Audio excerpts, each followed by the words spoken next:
y que queremos tumbar ese mito de la teoría monetarista de la inflación, está radicado en que, como bien lo dijo Tony, no necesariamente el dinero, o no necesariamente no, en términos reales el dinero no genera inflación. Y no genera inflación por una razón muy elemental, porque el dinero termina siendo, desde el punto de vista de la lógica formal, ¿okay?, termina siendo una condición suficiente, pero no necesaria. El tema de la inflación, y desmontando la teoría monetarista, que no es más que un manual, que no es más que un estribillo, si desmontamos la teoría monetarista, nos vamos a una teoría objetiva del valor, nos vamos a dar cuenta que la inflación es fundamentalmente especulativa. Fundamentalmente especulativa. En cualquier parte del mundo. ¿Okay? Y dándonos cuenta de eso, podemos ver que efectivamente se puede utilizar, sin lugar a dudas, como un arma de guerra. ¿Cómo genera la variación de los precios? ¿Cómo se genera la variación de los precios? Una vez que la gente tiene más dinero, y por eso le decía de la condición suficiente. Sí, hace falta que la gente tenga más dinero para que consuma más. ¿Okay? Pero ¿eso es suficiente o es necesario para que el precio suba? No, no es necesario. Porque, como hemos visto en otros programas y vamos a demostrar aquí, puede haber mucha liquidez y no existir mayor inflación.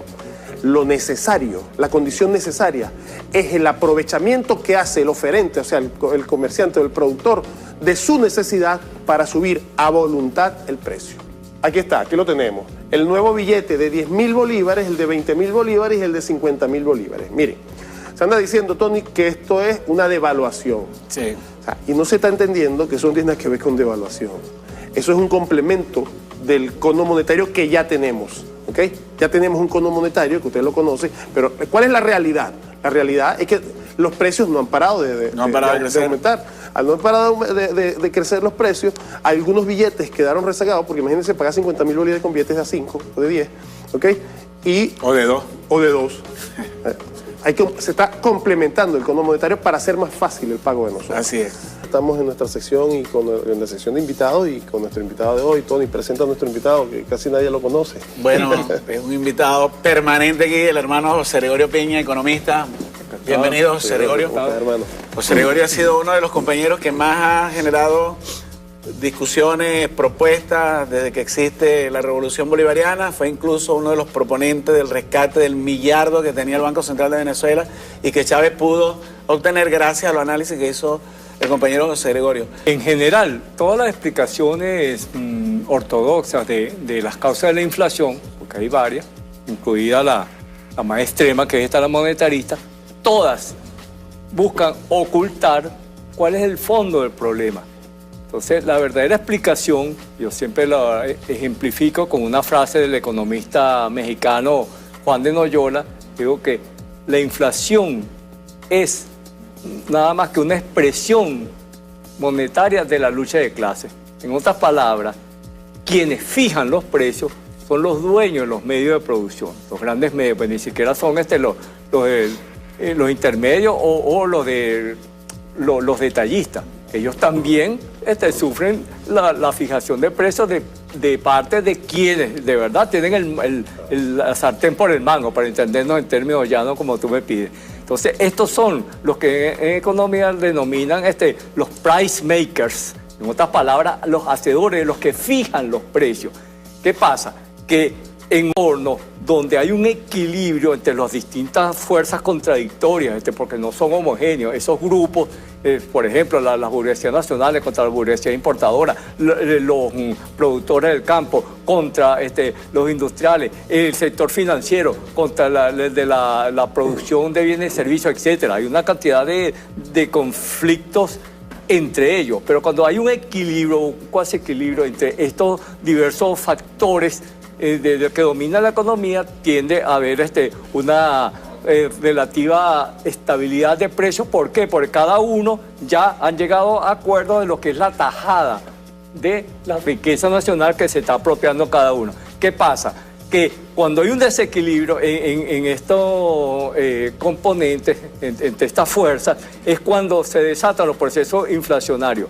Por ejemplo, como fue el caso venezolano, que todo el siglo anterior al ascenso del presidente Chávez, sobre todo con el auge de la producción de petróleo en Venezuela, todas esas fuerzas hegemónicas del mercado se acostumbraron a usufructuar toda la renta venezolana, la riqueza producida mayormente por el Estado, directamente en el origen, con el ascenso del presidente Chávez al poder, que cambia esas relaciones de poder y comienza una redistribución de la riqueza desde el aparato del Estado hacia los sectores que siempre habían estado fuera de ese reparto, de esa oligarquía. Entonces, ¿qué viene? Vino una puja entonces por tratar de apoderarse de esa misma riqueza, pero entonces en el destino, es decir, desde el bolsillo de los consumidores, como con un alza de precios.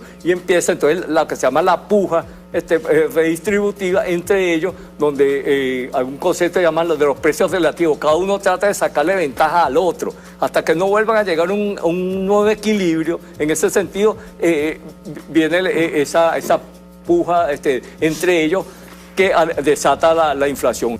Además de lo estrictamente económico, en el caso venezolano, sobre todo desde el año 2013 para acá, las acciones económicas se han convertido en armas políticas. Es decir, ya no están solamente en la esfera de lo económico, sino que buscan incidir directamente para tumbar al gobierno, para entenderlo también en términos sencillos. Es lo que hemos denominado la guerra económica.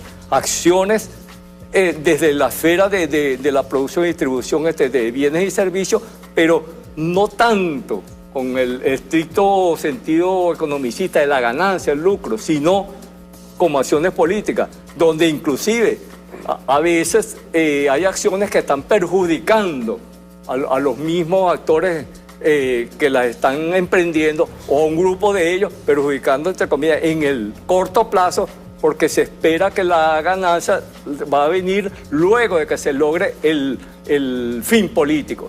Entonces, en el caso de lo que estábamos hablando, está verdaderamente comprobado, y creo que fuimos pioneros acá en Venezuela de estos estudios que luego han sido corroborados tanto dentro del país como fuera del país, porque hay economistas en otros países, inclusive en los mismos Estados Unidos, como el economista Sainz, en Estados Unidos, Valenzuela Feijó lo planteó para el caso de México, Fiorito lo muestra en el caso de Argentina, etcétera, que no hay esa relación que se cita entre la expansión monetaria con el efecto de la inflación. De hecho, hay todo un cuerpo teórico avalado por estas evaluaciones empíricas de los hechos de la realidad, que demuestra que en general es lo contrario.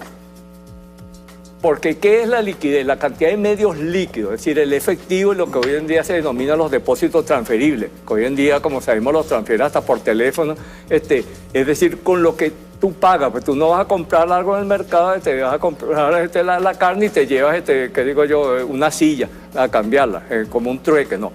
Para eso se usan los medios de pago. Entonces, ¿para qué tú tienes liquidez? Sobre todo en un entorno inflacionario. Entonces, te trata de tener la menor liquidez, pues lo que pierde valor es el dinero como tal. Todos los otros precios tienden, y los bienes tienden a alinear con la proporción de inflación relativa. Entonces, ¿qué sucede? Que si te suben los precios de un mes para otro, tú necesitas más liquidez. Sí, me va a permitir tratar de explicarla. No? Sí, esta lámina específicamente es una relación entre el IPC, Índice de Precio al Consumidor, que es cómo se mide el alza de los precios, es decir, la inflación, contra los salarios. Este es desde el año 99 al año 2019. Es decir, desde el comienzo del presidente Chávez en el poder hasta hasta el mes de abril de 2019, está actualizada. Aquí vemos que en general la línea negra punteada, que es el ingreso mínimo legal. El ingreso mínimo legal estuvo consistentemente por encima de la inflación, que es la línea roja, y la línea azul, que es el salario mínimo legal, también estuvo por encima de la inflación hasta el año 2018. Aquí vemos cómo la línea roja de la inflación supera tanto el salario mínimo, la línea azul, como a la línea negra punteada, que es el ingreso mínimo legal, que como sabemos incluye además la bonificación por alimentación.